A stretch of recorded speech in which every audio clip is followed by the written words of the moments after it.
louons, nous acclamons. J'appelle notre pasteur Paul, l'homme qui va nous apporter la pensée de notre Seigneur ce matin.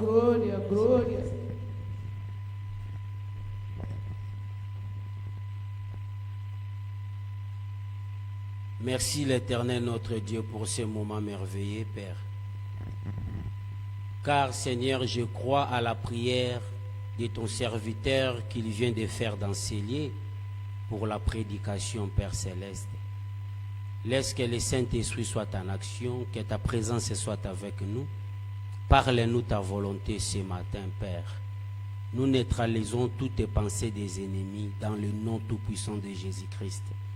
Ainsi nous prions. Amen. Que l'Éternel nous bénisse abondamment là où nous sommes dans nos maisons, malgré nous sommes au moment de confinement, nous sommes confinés dans nos maisons, mais la parole de Dieu ne peut jamais être confinée. Amen. Nous allons toujours parler de la volonté de Dieu. Nous allons partager ce que le Saint-Esprit nous a mis en cœur de parler. Bien-aimés dans le Seigneur, aujourd'hui le Saint-Esprit m'a donné un thème. La marche avec Jésus. Dans ce thème, la marche avec Jésus, nous avons découvert quelque chose très importante dans la marche avec Jésus.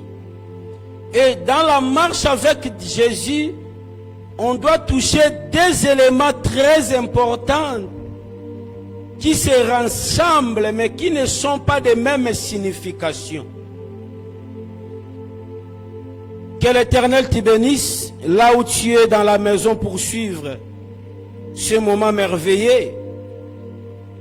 On va faire la lecture dans le livre de Matthieu. Nous sommes dans le livre de Matthieu, chapitre 14. Matthieu, chapitre 14, verset 15 au 21e verset. Matthieu, chapitre 14, verset 15 jusqu'au verset 21. La Bible nous dit ceci. Le soir étant venu, les disciples s'approchèrent de lui et dirent: ce lieu est désert et l'heure est déjà avancée. Renvoie la foule afin qu'elle aille dans les villes pour s'acheter des vivres. Jésus leur répondit: ils n'ont pas besoin de s'en aller. Donnez-leur vous-même à manger. Mais ils lui répondirent: nous n'avons ici que 5 pains et 2 poissons. Et il dit: apportez-les à moi. Il fit asseoir la foule sur l'herbe, prit les 5 pains et les 2 poissons, et levant les yeux vers le ciel, il rendit grâce, puis il rompit les pains et les donna aux disciples, qui les distribuèrent à la foule.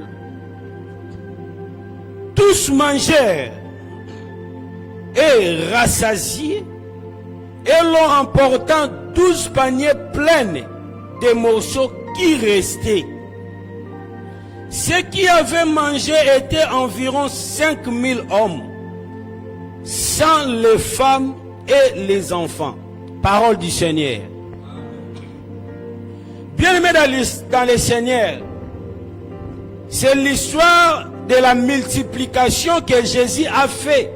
La multiplication des pains et la multiplication des poissons. Et n'oubliez pas, bien-aimés, que notre thème c'est la marche avec Jésus. Bien-aimés, ces foules suivaient Jésus.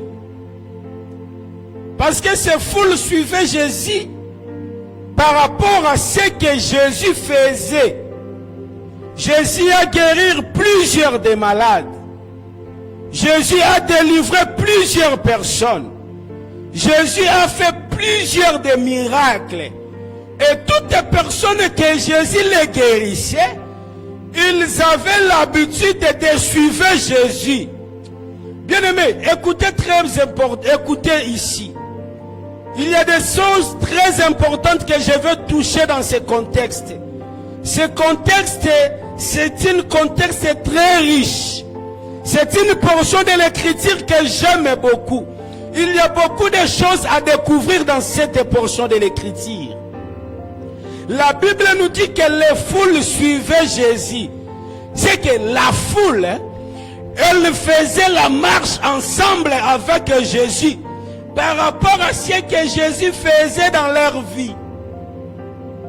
Mais écoutez bien aimé, or dans nos vies, avant de suivre Jésus, il faut que nous faisons des choses. Nous suivons Jésus. Il faut que premièrement nous repentons.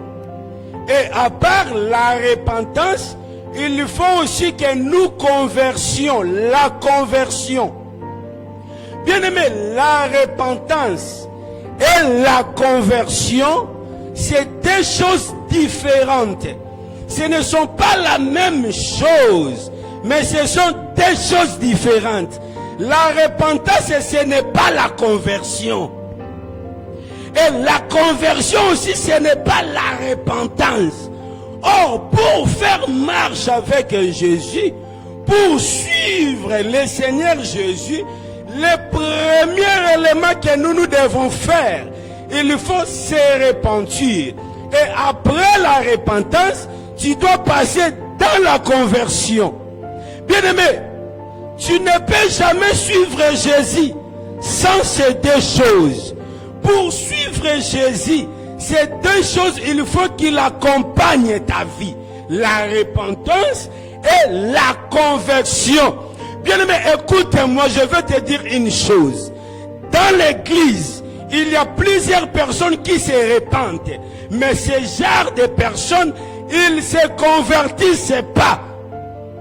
Or, ce que Dieu aime, Dieu n'aime pas toujours la repentance, mais Dieu aime la conversion. Je vais rentrer maintenant dans l'explication pour arriver là où je viens de lire. Bien aimé, la repentance c'est quoi? Peut-être vous pouvez poser la question.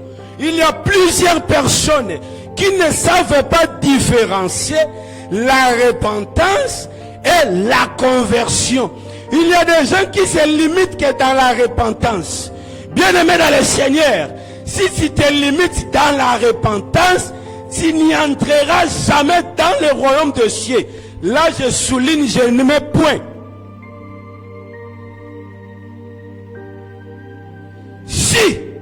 Si tu restes toujours dans la repentance, tu n'y entreras jamais dans le royaume des cieux.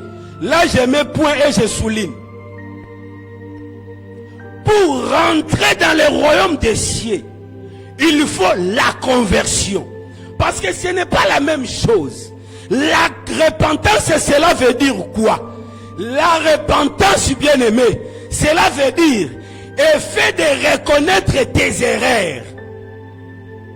Suivez-moi très attentif. Bien aimé, suivez-moi très attentif.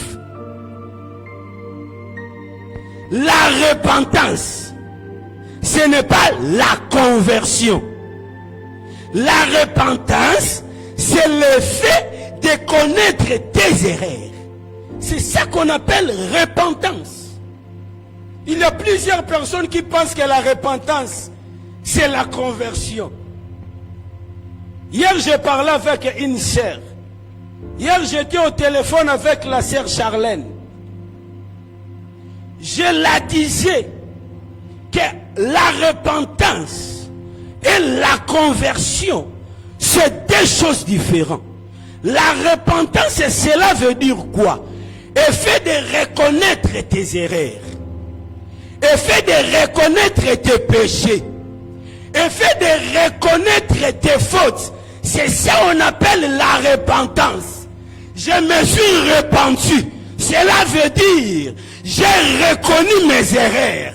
Mais est-ce que, après de reconnaître tes erreurs, tu as passé à la conversion? Bien aimé, il y a des gens qui sont dans l'église du Seigneur. Il y a des gens qui font la marche avec Jésus.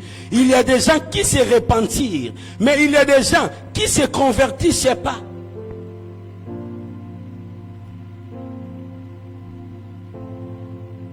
La conversion, c'est d'autres choses. Or, dans nos vies, quand nous repentons, nous ne pouvons pas rester dans la repentance, mais il faut aussi que la conversion vienne. C'est pour cela, un bon enfant de Dieu, qu'il faut marcher avec Jésus, qui suivre Jésus, qui suivre les ordonnances, parce que suivre Jésus bien-aimé, c'est suivre les ordonnances. C'est suivre les ordonnances, les commandements du Seigneur. Suivre Jésus, c'est faire la volonté de Dieu. Bien-aimé, suivre Jésus, ce n'est pas venir à l'église. Suivre Jésus, ce n'est pas dire que je suis prédicateur. Quand je prêche, les faits tombent. Quand je prêche, les miracles s'accomplissent. Non, ce n'est pas ça la marche avec Jésus. Une bonne marche avec Jésus, une personne qui veut faire la marche avec Jésus, une personne qui veut suivre Jésus, c'est une personne dans leur vie, il marche avec la repentance, il marche avec la conversion. Quand tu t'es repenti, il faut maintenant rentrer dans la conversion. Qui t'a dit que si tu es repenti, tu rentres dans la conversion? Parce que la conversion, c'est maintenant abandonner ce que tu as été repenti. C'est ça la conversion. La conversion, c'est le changement de direction. Quand je me repenti, cela veut dire j'ai reconnu mes erreurs. Je me suis repenti parce que j'ai reconnu mes erreurs. Mais je ne resterai pas là-bas. Il y a des personnes qui reconnaissent ces erreurs, mais ils ne se convertissent pas. Ils ne se convertissent pas. Bien aimé, oui. Je me repentis. J'ai reconnu, oui, Pasteur Paul, j'ai péché contre la sœur Grâce. Pasteur Paul, j'ai péché. J'ai commis une erreur contre maman Irène. Pasteur Paul, j'ai commis une erreur contre frère Fernando. Pasteur Paul, oui, c'est ça qu'on appelle la repentance. La repentance, c'est seulement le fait de connaître tes erreurs. Mais ne te limite pas là. Oui, tu as fait une bonne chose de reconnaître tes erreurs. Oui, c'est bien, bien-aimé. Mais ne restez pas là. Quand tu as reconnu tes erreurs, il nous faut maintenant s'approcher devant le trône du Seigneur. Lui dire, Seigneur, j'ai reconnu mes erreurs. Seigneur, j'ai reconnu mes fautes. Seigneur, j'ai reconnu mes péchés. Maintenant, je vais rentrer dans la conversion. C'est ça que tu dois faire une bonne marche avec Jésus. La conversion maintenant, ça va t'aider à voir Jésus. La conversion, bien-aimé, ça va t'aider à voir le royaume de cieux. La conversion, bien-aimé, ça va t'aider de toucher la gloire de Dieu. La conversion, bien-aimé, ça va t'aider d'être en relation avec Dieu. La conversion, bien-aimé, ça va t'aider d'être en communication avec le ciel. Plusieurs de prédicateurs prêchent aujourd'hui. Oh, bien-aimé dans le Seigneur, j'ai le souci dans mon cœur. Bien-aimé dans le Seigneur, plusieurs prédicateurs aujourd'hui, plusieurs serviteurs de Dieu aujourd'hui, plusieurs enfants de Dieu aujourd'hui, ils sont avec Jésus. Ils font la marche avec Jésus. Mais en eux, il n'y a pas la conversion. En eux, bien-aimé, ce n'est pas la prédication que je prêche, ça va m'amener au ciel. Non, non, non, non, non, non. Ce n'est pas de venir à l'église que ça va m'amener au ciel. Non, non, non, non, non, non, non. Mais c'est que ça va m'amener au ciel si je marche avec la repentance et si je marche avec la conversion. Ne marchez pas seulement avec la repentance. Bien-aimé, ne restez pas toujours à reconnaître tes erreurs, mais approche aussi, répands et convertis toi. Voilà, tu vas voir la gloire de Dieu. Voilà, tu vas voir la grâce de Dieu. Bien-aimés dans le Seigneur, là où nous venons de lire, Jésus marchait avec la foule. Mais la Bible nous dit, oh bien-aimés dans le Seigneur, j'ai la honte. J'ai la honte. Bien-aimés, écoutez-moi, très important. Je dis les choses très importantes. Il y a plusieurs personnes aujourd'hui qui renvoient le peuple de Dieu. Il y a plusieurs personnes dans l'église qui sont l'occasion de chute pour la fuite de d'autres personnes dans la présence de Dieu. Il y a d'autres serviteurs, ministres de Dieu, qui sont la cause pour renvoyer les gens dans le village. La Bible nous dit, le soir s'est approché. Jésus marchait avec les disciples. Le soir s'est approché. Mais écoutez, quelques serviteurs qui disaient à Jésus, le soir s'est approché. Renvoyez ce peuple dans le village pour qu'ils cherchent à manger. Oh bien-aimé, je sens dans mon cœur. Je sens dans mon cœur. Tu as la responsabilité d'assumer le travail de Dieu quelconque. Ne renvoie pas la foule. Ne renvoie pas la foule. La foule te suivre. Tu es obligé de donner la solution. Les disciples sont rapprochés. Oh, quel égoïsme! Quel égoïsme! Nous faisons marche ensemble. Nous étions depuis longtemps à marcher avec Jésus, à suivre Jésus. Mais si le problème de manger, tu vas dire à Jésus de renvoyer la foule dans le village qui sont auprès pour chercher à manger. Quelle ingratitude! Quelle ignorance, bien-aimé dans le Seigneur! Quelle ingratitude! Or, l'amour doit vivre dans l'ensemble de Dieu. L'ensemble de Dieu doit vivre dans l'amour du Seigneur. Bien-aimé dans le Seigneur, on ne doit pas être dans l'ensemble de d'autres choses seulement. Nous ne sommes pas dans l'ensemble seulement pour prier. Nous ne sommes pas dans l'ensemble seulement pour prêcher. Nous ne sommes pas dans l'ensemble seulement pour la délivrance. Mais nous vivons dans l'amour, dans la communion parfaite. Même si ton prochain, il manque quelque chose à manger, si tu as la possibilité, ne les renvoie pas dans le village. Ne les renvoie pas dans le village qui sont auprès des pays pour chercher à manger. Assume la responsabilité. Assume la responsabilité. Les disciples ont dit à Jésus, nous avons que quelques pains et quelques poissons. C'est insuffisant pour tout ce peuple. C'est insuffisant pour la foule. Bien-aimé, laisse-moi te dire quelque chose. Ce que tu as en toi, ce n'est pas à toi. La grâce que tu as, ce n'est pas à toi. C'est Dieu qui t'a donné cette grâce-là. Si aujourd'hui tu es chrétien, tu viens à l'église, ce n'est pas par ta propre volonté. La Bible nous dit, il nous a choisis avant la fondation du monde. Bien-aimé, nous étions choisis avant la fondation du monde. Il a dit à Jérémie, avant que tu naisses, avant que tu sois formé dans le ventre de ta maman, moi je te connaissais et je t'avais choisi. Bien-aimé, tout ce que nous avons aujourd'hui, ce n'est pas à nous. Ça sert à rien. Ça sert à rien de s'orgueiller avec la grâce que Dieu m'a donnée. Ça sert à rien, bien-aimé, de s'orgueiller parce que tu es chrétien. Parce que si tu es chrétien, ce n'est pas pour ta propre volonté. Mais si tu es chrétien, parce que c'est Dieu qui a voulu, c'est Dieu qui t'a choisi. C'est pour cela que j'aime les disciples. Un jour, il faisait route avec Jésus. Jésus a dit à ses disciples, ce n'est pas vous qui m'avez choisi, mais c'est moi, je vous ai choisi. Oh my God! Ce n'est pas nous, bien-aimés, c'est Jésus qui nous a choisis. Ce n'est pas nous, bien-aimés, mais c'est Jésus qui nous a établis ministres. C'est Jésus qui t'a fait chrétien. Mais qu'est-ce que tu fais avec cette chrétiennité? Est-ce que tu croises les bras? Il faut faire aussi le travail pour aider d'autres personnes. Ne renvoie pas la foule. Combien de personnes dans leurs entourages, ils vivent avec les païens? Combien de personnes dans leurs entourages, ils vivent avec les gens de mauvaise vie? Est-ce que tu fais le travail ou tu renvoies la foule? Tu renvoies la foule ou tu fais le travail de Dieu.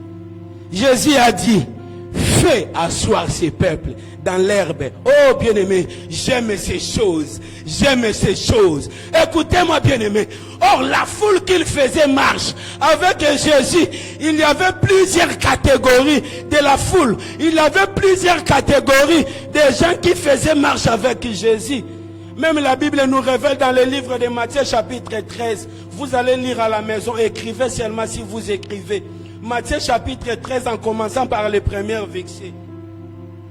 Un jour Jésus donna la parabole de 4 personnes, 4 types de personnes.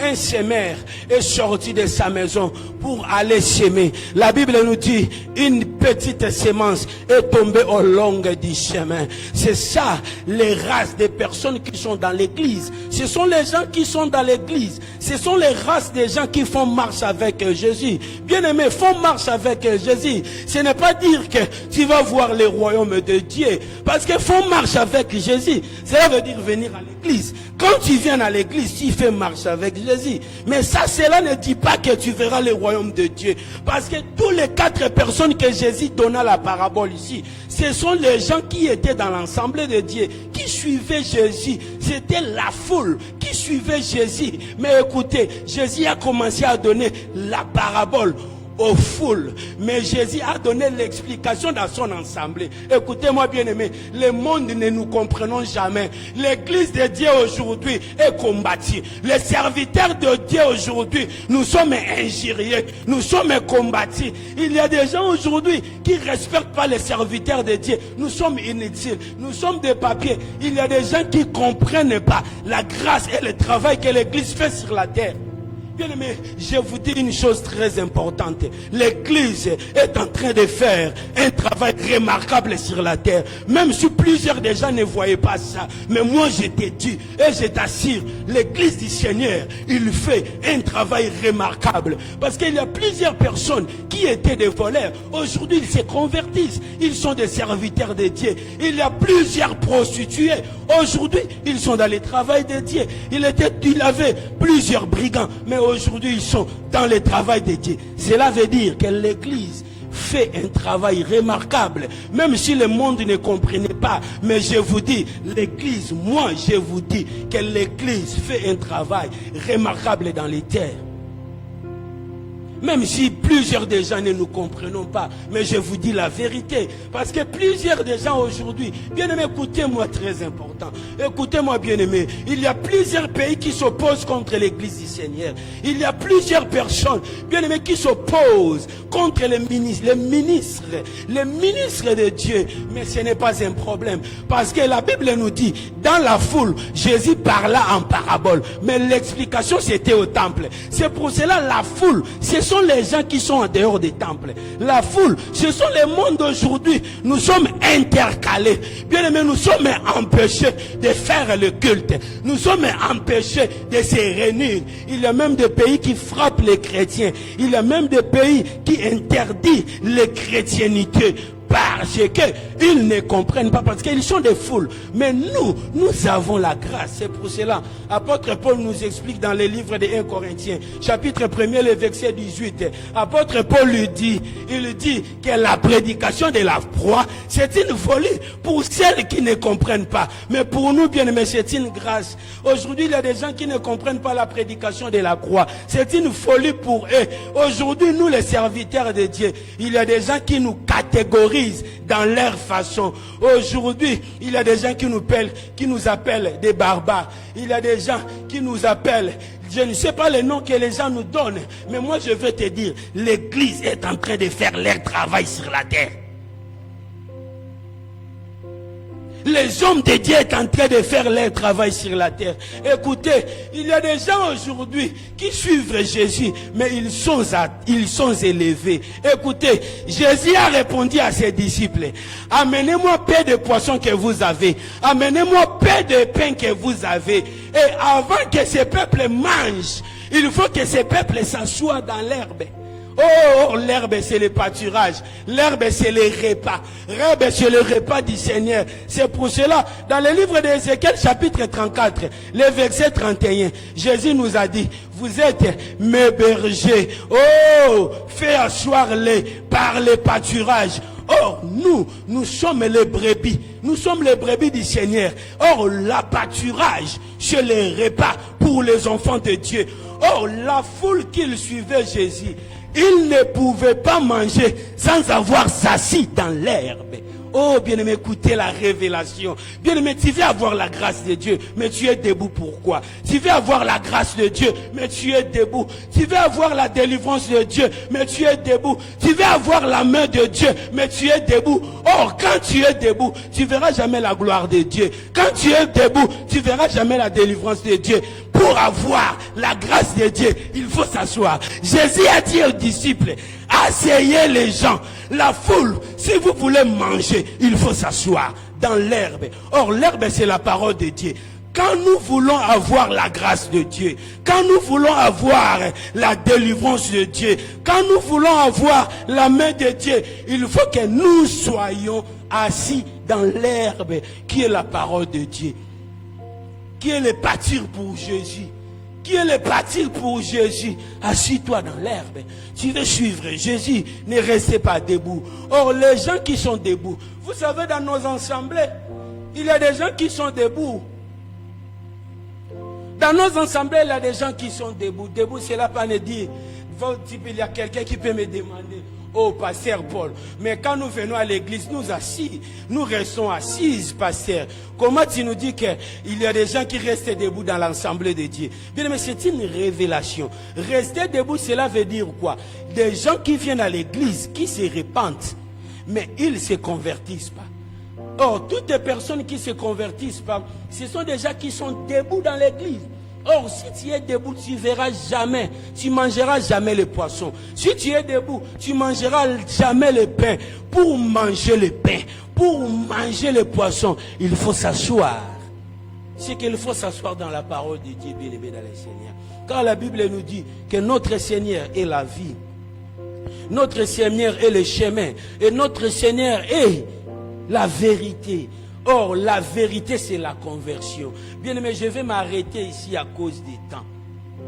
Mais je vais vous dire des choses très importantes. La foule qui suivait Jésus avant de manger, ils étaient assises. Bien aimé, il faut s'asseoir. Ne sois pas en debout. Vous savez, plusieurs chrétiens aujourd'hui sont debout. Aujourd'hui, il est à l'adorant l'Éternel. Demain, il est si où? Demain, il est où? Demain, il est où? Tu n'es pas assise. Mais comment tu veux voir la grâce de Dieu? Il y a même des gens qui viennent à l'église chercher la gloire de Dieu. Mais ils marchent dans les maisons des marabouts, dans les maisons des féticheurs. Mais ces genres de gens sont à l'église pour chercher la gloire de Dieu. Après, ils ont parlé au nom. Pasteur José a fait la prière pour moi. Je vis rien. Je vis rien, mais tu as vu rien. Est-ce que tu es assise? Quand tu dis non, évangéliste Claude a prophétisé pour moi, mais il m'a menti. Oui, ce n'est pas un problème. Mais est-ce que tu es assise ou tu es debout?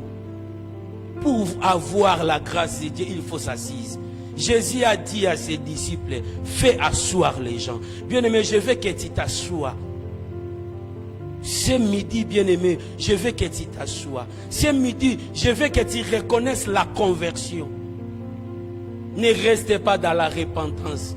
Parce que la repentance qui t'a fait de quitter le monde et venir à l'église, parce que tu as reconnu que tu es mondé, tu étais venir à l'église. Mais quand tu es à l'église, la conversion t'attend. La conversion, c'est le changement de mentalité. Mais plusieurs années, tu es dans l'église, tu ne changes pas les mentalités. Pourquoi? Pourquoi toujours la mentalité sont fausses? Les caractères sont faux. Pourquoi? Plusieurs années dans l'église. Après, tu dois commencer à parler. Moi, j'ai commencé cette église depuis le début. Mais aujourd'hui, je suis cointé. C'est qu'ils m'ont mis en coin.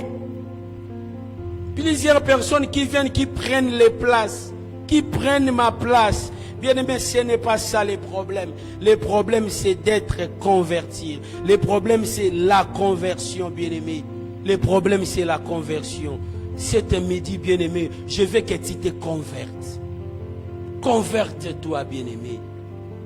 Dis à Jésus, oui, j'ai reconnu mes fautes, mais je vais laisser. Oui, j'ai reconnu mes fautes, mais je vais abandonner. Oui, j'ai reconnu mes erreurs, mais je vais abandonner.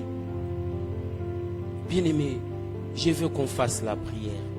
Là où tu es, bien-aimé, même si tu es dans ta maison, même si tu es dans ta voiture, même si tu es dans ta chambre, même si tu es où, je ne sais pas là où tu es en train de nous suivre, c'est direct. Mais je veux que tu prennes un peu de temps pour te convertir, pour dire à Jésus, bien-aimé, je veux que tu raisonnes. Qui sont des gens que tu as blessé leur cœur? Mais est-ce que tu as cherché ces gens pour pardonner, pour dire pardonnez-moi? Oui, tu as reconnu tes erreurs, que tu as blessé Maman Sylvie. Mais est-ce que tu as cherché Maman Sylvie pour lui dire, Maman Sylvie, moi j'étais blessé, mais je te dis pardonne-moi? C'est ça la conversion. Mais la repentance, quand tu es dans ta maison, tu reconnais que hey, j'ai fait pécher Maman Sylvie. Ah, j'ai fait pécher Sœur Charlène. Qu'est-ce que je vais faire maintenant? Je vais s'approcher devant Sœur Charlène pour lui dire, Sœur Charlène, pardonne-moi. C'est ça la conversion. C'est ça la conversion, bien-aimé. Ferme les yeux là où tu es. On doit maintenant faire la repentance, de reconnaître nos erreurs. Premièrement, on doit faire seulement, je vais donner seulement des sujets avant de quitter la chair. Les premiers sujets que je vais donner, c'est la repentance, de nous repentir, de nous regarder là où nous étions péchés, là où nous étions tombés, là où nous avons commis des erreurs, même devant Dieu, même devant nos prochains. Et après cela, nous allons passer dans la conversion. On doit premièrement dire à Dieu, Seigneur, j'ai reconnu mes erreurs. Seigneur, j'ai reconnu mes fautes. Seigneur, j'ai reconnu ce que j'avais fait. J'avais blessé mon prochain. J'avais blessé quelqu'un. J'ai reconnu ces erreurs-là. Parce que Dieu aime les gens qui reconnaissent leurs erreurs. Et ne restez pas là. On doit prier. Merci l'Éternel, notre Dieu. Merci Jésus. Papa, car nous venons cet après-midi.